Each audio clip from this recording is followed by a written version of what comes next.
Parfois, on a des attentes beaucoup trop grandes vis-à-vis des gens. Des attentes beaucoup trop grandes. On en attend tellement, qu'au final, il y a un grand fossé entre ce que la personne ressent pour nous et ce que nous on ressent pour elle. Ça peut être en amitié comme en amour. Mais parfois, il arrive qu'il y a un grand fossé entre ce que les gens ressentent pour nous et ce que nous ressentons pour elles. Parce que en fonction de notre histoire, en fonction de notre vécu, de notre parcours de vie, il arrive que nos sentiments sont déséquilibrés. Il arrive que nos sentiments sont marqués par les traumas qu'on a vécus. Alors, n'étant pas encore guéris de ces traumas, nous agissons encore en fonction. Nous avons encore certains réflexes. Nous avons encore certaines pathologies que nous manifestons. On s'accroche à des personnes. On recherche à être validé par ces personnes.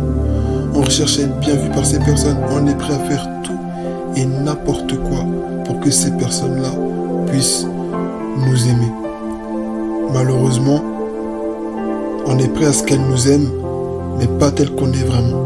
On a même peur au final des fois de montrer notre véritable nature.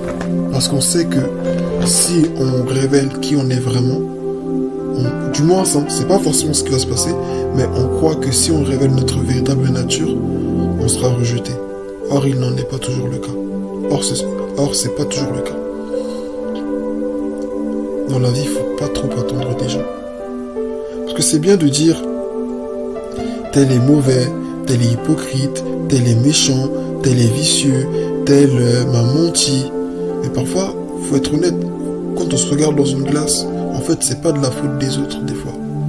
Il y a des gens qui sont comme ça, qui sont vraiment mauvais, même qui vont voir, qui vont détecter en nous cette détresse émotionnelle et qui vont en jouer. Il y a des personnes qui vont détecter en nous cette vulnérabilité psychologique et qui vont en jouer. Mais mais ce n'est pas pour autant en fait qu'il faut leur jeter la pierre. Il faut des fois en fait juste se remettre en question. C'est vrai, la personne m'a fait ci, la personne m'a fait ça. Mais pour que cette personne puisse avoir accès à cette partie de moi, cette partie la plus vulnérable, pour que cette personne puisse découvrir, déceler en moi cette partie vulnérable pour pouvoir m'atteindre comme elle m'a atteint, c'est que quelque part, je lui ai exposé en fait cette partie vulnérable de moi-même. Donc je pense que parfois, il faut juste faire une certaine introspection, se remettre en question, chercher à comprendre pourquoi est-ce que j'ai cette détresse émotionnelle. Certains vont dire je suis hypersensible. Non, moi je suis hypersensible. Parfois c'est pas une question d'hypersensibilité. Il y a des gens, c'est vrai, qui naturellement sont hypersensibles. Et les traumas en plus qu'ils ont vécu dans leur vie amplifient leur hypersensibilité. Tu vois. Mais il y a des personnes qui de nature, en réalité, ne sont pas hypersensibles du tout. Mais ils ont juste une certaine vulnérabilité en eux. Les blessures intérieures qui sont pas encore guéries, les traumas en fait qu'ils traînent avec eux. Cette guérison intérieure qu'ils n'ont pas encore vécu les expose à plein de choses qu'ils n'auraient pas dû vivre. Alors, pour toi qui écoutes cette vidéo, je voudrais vraiment t'encourager à faire une introspection. Une petite introspection. À t'analyser un tout petit peu. D'où est-ce que ça vient? Pourquoi? Comment? Il y a des choses, des fois, on pense que ça vient de l'enfance, mais des fois, pas du tout. Il y a des choses, des fois, qu'on a vécues dans nos vies, même en étant adulte, même en étant grand. Mais ça nous a marqué à un niveau, et on se dit, peut-être que ça vient de loin. Parfois, faut pas chercher trop loin. Parfois, c'est quelque chose qui date même des fois, il y a à peine 5 ans, 6 ans, 2 ans, 3 ans. Mais il y a des situations, en fait, on s'est jamais posé pour y réfléchir. Vous voyez? Ou bien on ne savait même pas qu'on était capable d'être marqué en fait par cette situation qu'on a vécue. Alors, moi je voudrais t'encourager à faire une introspection, c'est important. C'est pas une affaire de je suis un homme, je suis dur, je suis fort. Des fois c'est rien de se mentir soi-même. T'as mal. C'est pas être vulnérable. Et là je parle même pas d'aller se confier à quelqu'un. Il s'agit en fait de soi-même, être honnête avec soi-même. Ça te demande d'être sincère. On m'a fait ça. J'ai pas aimé. J'ai dit que c'était rien, que je m'en fichais. Mais en réalité, je m'en fichais pas du tout. Vous voyez? Aussi fort qu'on puisse paraître, aussi dur qu'on puisse paraître, on reste des êtres humains. On a des sentiments, on a des envies, on a des désirs, on a des luttes, on a des hauts et des bas. Donc c'est important parfois de faire des introspections parce qu'en fait ce sont nos expériences humaines qui nous façonnent, qui ont fait de nous ce que nous sommes aujourd'hui. Tout à chacun a une raison d'être qui il est aujourd'hui. Tout à chacun a une raison bien particulière pour laquelle il a fait les choix qu'il a fait aujourd'hui. Tout à chacun a une raison pour laquelle il a fait le parcours qu'il a emmené jusqu'à là où il est aujourd'hui. Et pour se comprendre soi-même, il faut entrer en soi-même. En quoi faisant? En faisant une introspection. Une introspection, c'est-à-dire réfléchir, prendre du recul. Pourquoi est-ce que je réagis de cette façon? Pourquoi est-ce que ceci? Pourquoi est-ce que cela? Ça peut être la faute de quelqu'un, je ne dis pas non, mais au bout d'un moment, en fait, il faut que nous prenions nos responsabilités. Que tu sois chrétien ou non, moi je t'encourage à prendre du recul. J'étais là, j'étais assis, puis la pensée m'a traversé l'esprit et je pense que le Seigneur Dieu voulait certainement que je le partage avec toi. Prends du recul. Ne dis pas oh, c'est trop long, prends juste un peu de recul. Je t'assure que les réponses, tu vas finir par les trouver en toi-même. Tu vas finir par les trouver. Tu vas finir par les trouver. Ces réponses, des fois, elles sont en nous, mais des fois, on va aller les chercher ailleurs. On cherche des raisons, ou même des fois, on est dans le déni. Il n'y a rien de pire. Il n'y a rien de pire pour affecter davantage nos plaies que le déni. Tu veux être guéri de tes blessures intérieures, mais tu es dans le déni. Tu veux avancer, tu veux progresser, tu veux surmonter cette épreuve, mais tu es dans le déni. Comment tu peux avancer? Tu ne peux pas avancer si tu es dans le déni. C'est pour ça que tout à l'heure j'ai parlé de l'honnêteté. Pourquoi je pense toujours à la même personne? Pourquoi est-ce que quand cette personne me parle, ça me fait cet effet? Pourquoi est-ce que je me sens si... Je dis pas que toute réaction que nous avons vient forcément de blessure intérieure, mais il y a certains déséquilibres émotionnels parfois. Réagir au quart de tour, être susceptible, être rapidement vexé, ou quand tu repars à tel endroit. Des fois c'est même pas des personnes, parce que des fois on pense souvent à des gens, mais des fois c'est des situations qu'on a juste vécues. Peut-être t'as été échoué dans un domaine, t'as pas eu quelque chose que tu voulais avoir, t'as échoué plusieurs fois dans un domaine, et aujourd'hui, bon, ça peut aboutir à plein de choses. Donc je t'encourage à prendre du recul, même en tant que chrétien, prends du recul. Seigneur, ouvre-moi les yeux, montre-moi clairement. Peut-être que pour moi ça a toujours été normal. Mais si c'est pas normal, ouvre-moi les yeux. Si ce que je fais n'est pas normal, ouvre-moi les yeux. Si la vocation que je suis actuellement ne fait pas partie du plan que tu as en réalité pour ma vie, ouvre-moi les yeux s'il te plaît. Si le chemin que je suis en train d'emprunter en réalité n'est que le fruit d'un désir ardent de vengeance, de revanche sur ceux qui m'ont fait du mal, je prie que tu puisses m'ouvrir les yeux. Il n'y a rien de plus honnête que le Saint-Esprit. Donc, demande au Saint-Esprit de t'ouvrir les yeux. Parce que même en tant que chrétien, des fois le problème, on ne veut pas réfléchir. On ne veut pas prendre du recul. On se dit, mais Dieu va faire. Mais pour que Dieu travaille dans nos vies, là, il faut notre collaboration. Oui, c'est le Saint-Esprit qui transforme. Mais le Saint-Esprit ne peut pas te transformer sans toi-même ta collaboration. Si toi-même tu ne le veux pas, si tu ne le désires pas, il ne pourra pas le faire. Donc, avec la collaboration du Saint-Esprit, tu dois te laisser changer. Il dit dans sa parole, je me tiens à la porte et je frappe. Si tu entends cette voix du Seigneur qui frappe à ton cœur, n'endurcis pas ton cœur, ouvre-lui la porte. Il entrera et il soupera avec toi. Lui et le Père viendront vivre chez toi. Il viendra vivre chez toi et il changera toutes choses. Mais il faut dans un premier temps que tu sois bien disposé à le laisser agir dans ta vie. Ne résiste pas pour dire non mais moi je suis, non mais moi j'ai, non mais c'est entré ici, non mais c'est sorti là. Qu'est-ce que tu veux au final? Rester là-dedans et en plus de cela tu aspires au mariage. Mais malgré tout, tu as toutes ces blessures intérieures. Si tu gardes ces blessures en toi et que tu refuses d'être guéri par le Seigneur, je te dis, ton mariage risque d'être une catastrophe. Tôt ou tard, ça va péter. Pourquoi? Parce qu'il y a des choses au fond de toi qui n'ont pas guéri. Il y a beaucoup de gens qui se disent, mais telle personne est toxique.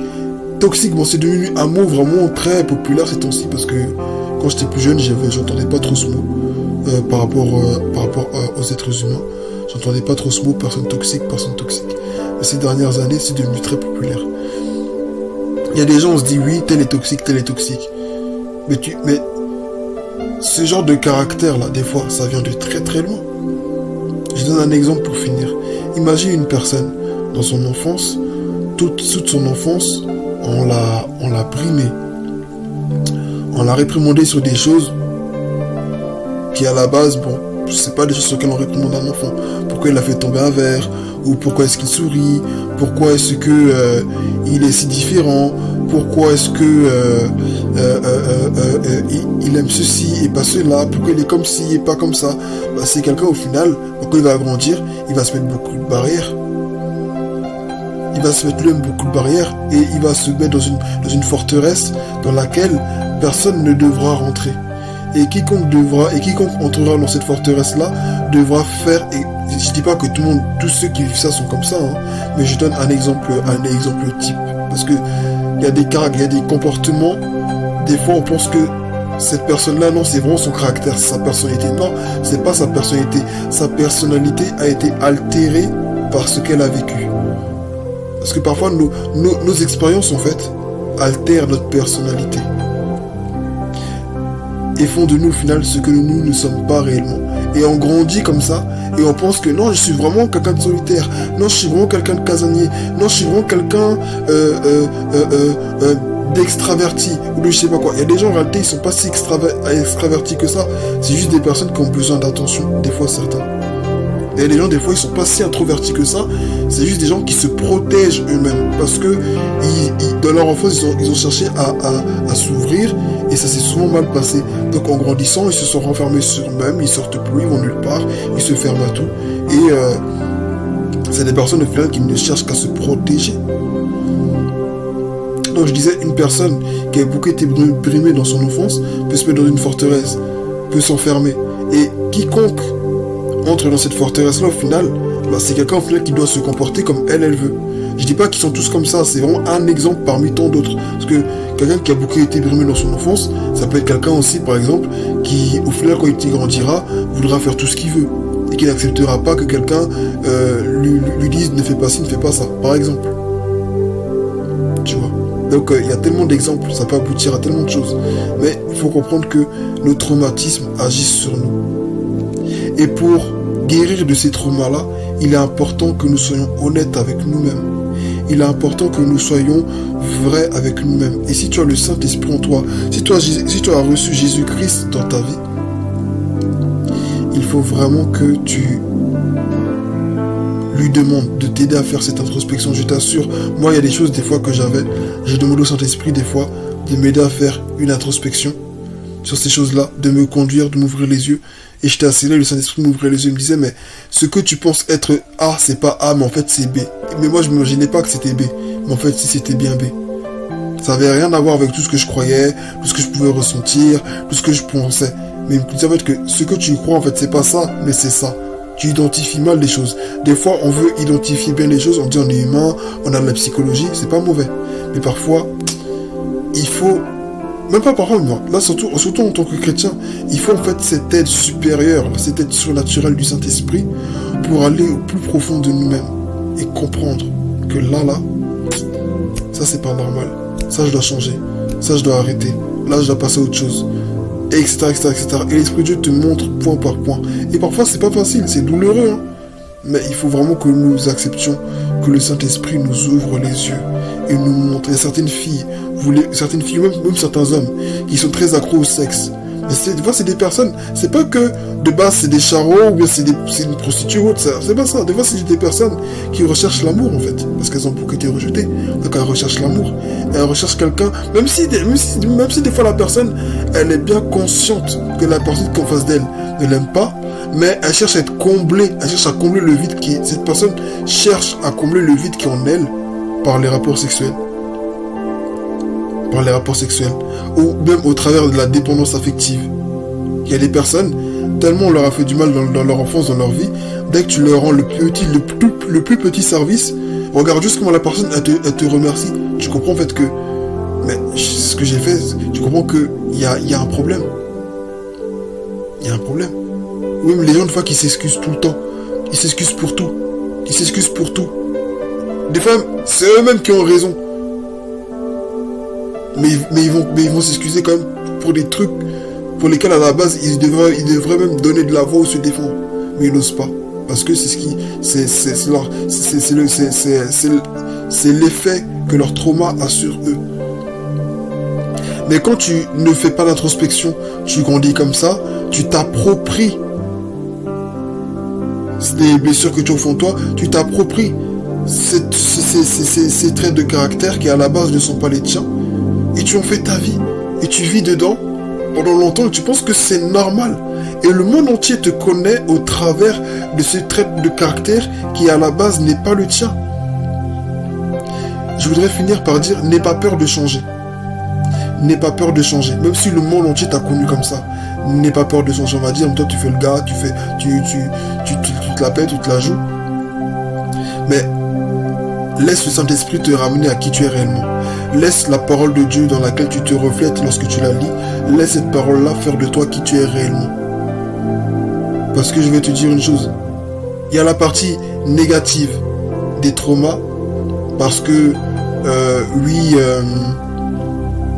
tu as vécu des choses, donc ça a eu un impact négatif sur toi. Mais il y a un aspect positif dans le sens que selon ce que le Seigneur va te révéler, ça peut te rendre plus fort, ça peut te rendre plus expérimenté, ça peut te permettre de mieux comprendre certaines personnes, de mieux comprendre certaines choses, et même de te rapprocher de Dieu au final, parce que tu vas comprendre le fait que Dieu est vraiment celui qui guérit. Mais pour que Dieu puisse te guérir, il faut que tu acceptes. Il faut déjà que tu crois qu'il peut te guérir, mais il faut aussi que tu acceptes son assistance. Dieu peut le faire en passant par des personnes, Dieu peut le faire en passant par un message, une parole de connaissance. Mais il faut que tout commence déjà par l'introspection, tout commence en fait par la prise de conscience.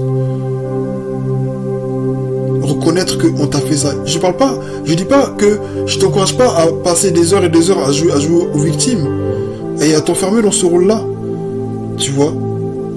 Mais à vraiment prendre conscience et à reconnaître que j'ai vécu ça. Ça m'a fait vraiment mal. Je l'ai très mal vécu. Et je ne suis pas prêt à accepter encore ce genre de choses. Et peut-être que si ça m'arrivait, je ne saurais pas encore comment je vais faire, c'est vrai. Mais Seigneur, je choisis de compter sur toi.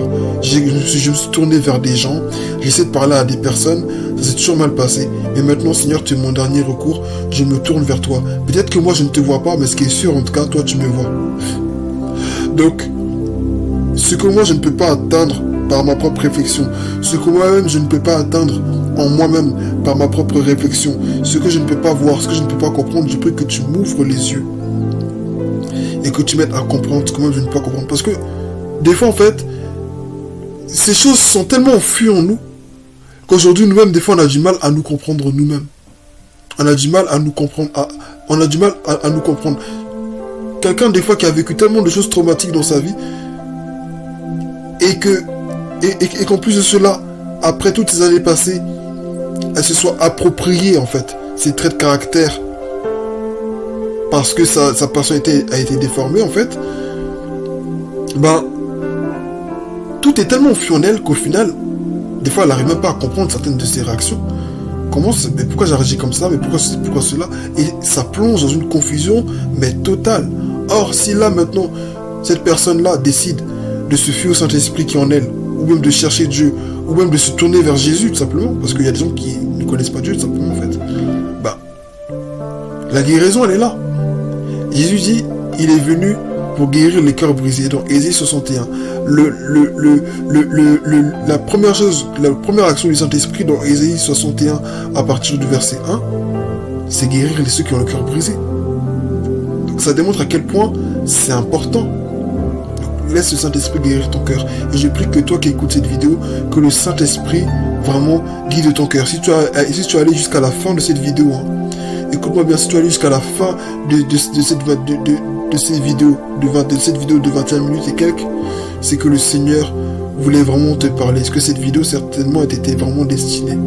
Alors après cette vidéo, commence à parler à Dieu, commence à t'adresser à lui avec tes mots, et à dire Seigneur, franchement, j'ai besoin de toi. Tu verras, des fois tu voudras déballer des trucs devant Dieu, il y a des choses que tu ne pourras pas dire, parce que tu n'arriveras pas à mettre des mots sur ce que tu ressens, sur ce que tu as vécu. Fie-toi au Saint-Esprit. Fie-toi au Saint-Esprit, fais-lui confiance, il t'ouvrira les yeux. Que Dieu te bénisse et très bonne soirée à toi.